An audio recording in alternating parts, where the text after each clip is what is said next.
I'm Whitney Belker, and welcome to Miami's Global Connection, a show sponsored by the United Nations Association of Greater Miami.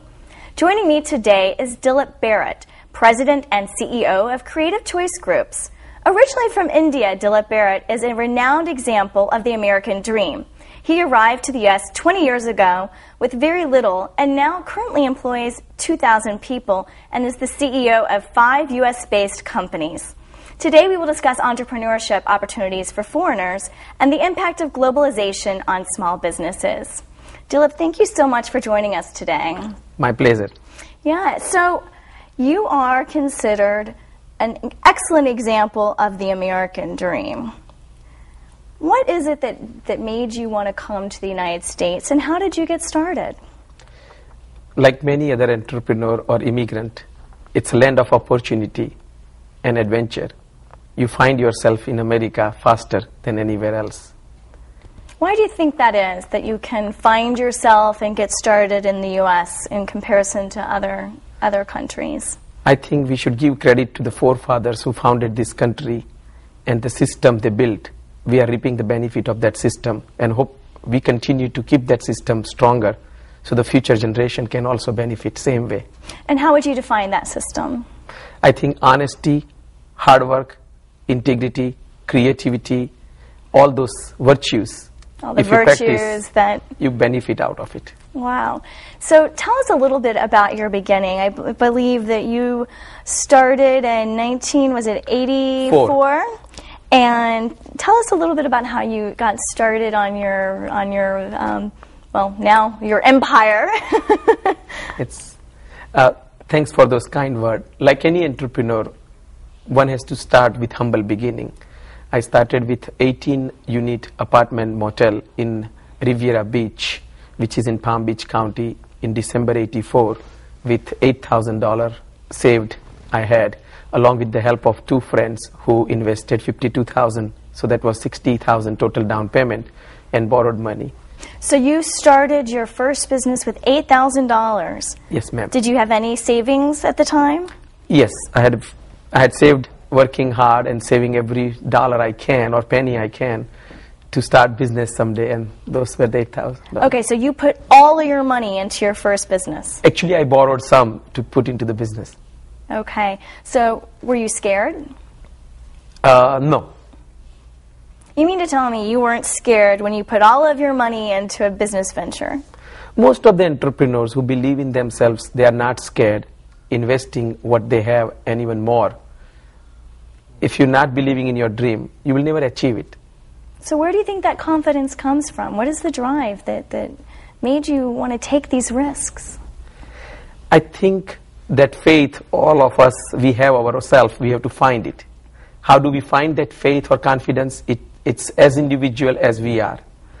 Entrepreneur finds that faith by doing their homework, sometimes communicating with the people they believe in, and studying and doing their own research, and then having the complete confidence that I will give my best to make my dream come true. Well, that sounds very inspiring for many people. So after you built this hotel, or you invested in this hotel, what happened after that? We made money out of that. Before 6 months, we bought another one. So how long did it take you to start making money on the hotel? 6 months. That's a pretty aggressive return on your investment. Yes, Whitney. Well, that must have been exciting. So you used your profits from that to invest in another one to buy a similar type of property. Then another 6 months went by, invested money into the third one, the fourth one, fifth one. Before we knew it, in 2 years or less than 2.5 years, we had a 6 property, much larger portfolio that encouraged me to get into the larger transaction. Wow. So you had approximately six hotels. Hotel, motel, you can say. Right. And so when did you decide to get you then decided to get into some larger transactions.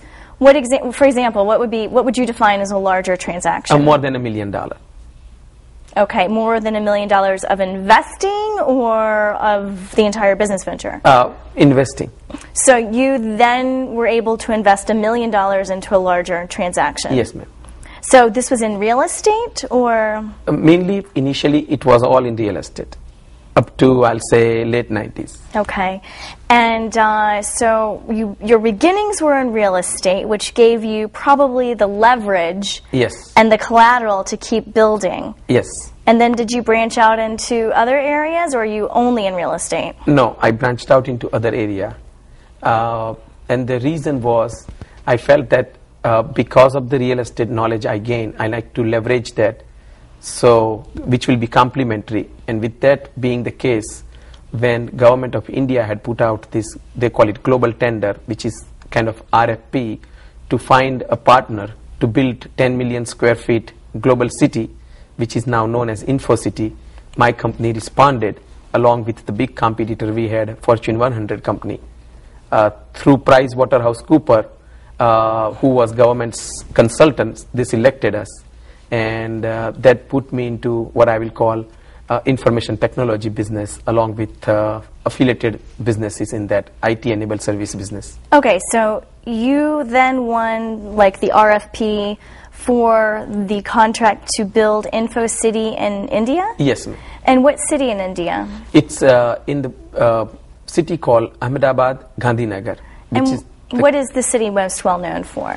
It was Manchester of India at one time, when textile industry was very well known. It had more than 50 textile mills, and each textile mill will employ probably 10,000 or more employees.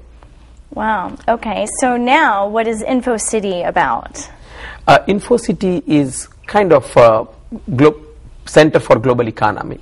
As we all know, with the advancement of internet and software technology, and also the people's perception of the global economy has improved a lot. We have become more interdependent. And with that being the case, the global city concept was very important, whereby the companies who are doing business globally would like to bring their operation there, and it will be a notch above the regular communities available in India, where the people can play, work, and also do the shopping. Okay, so what was there before the InfoCity or Global City began? It was mostly a textile manufacturing city, and then textile, let me just try to understand the history. So textile began to diminish in India, and perhaps the government saw a need to bring in more sustainable economic development measures. Correct. And that's why they planned this Global City concept? Yes, correct. And in that, what is your role in this Global City? Investing the money, developing the concept, constructing the entire city, and promoting the city to the various businesses, along with helping them to recruit the employee. Okay, and so what kind of businesses are how far along in the process is this? Is it already built? Are you building it, or?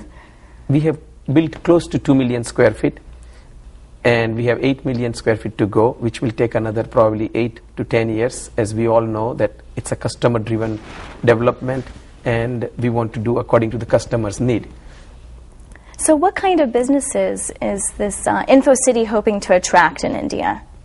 We are research-oriented, more information technology-oriented, and companies which wants to do business globally all over the world. Those are the companies we are attracting. So how many other foreign companies, like from what countries are these companies coming from? Companies coming from Europe, Australia, US, and some from Far East, which is like Singapore and Hong Kong.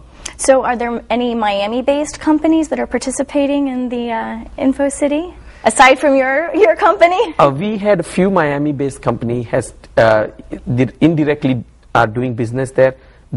The two companies had decided to do their operation, and they are considering to do that.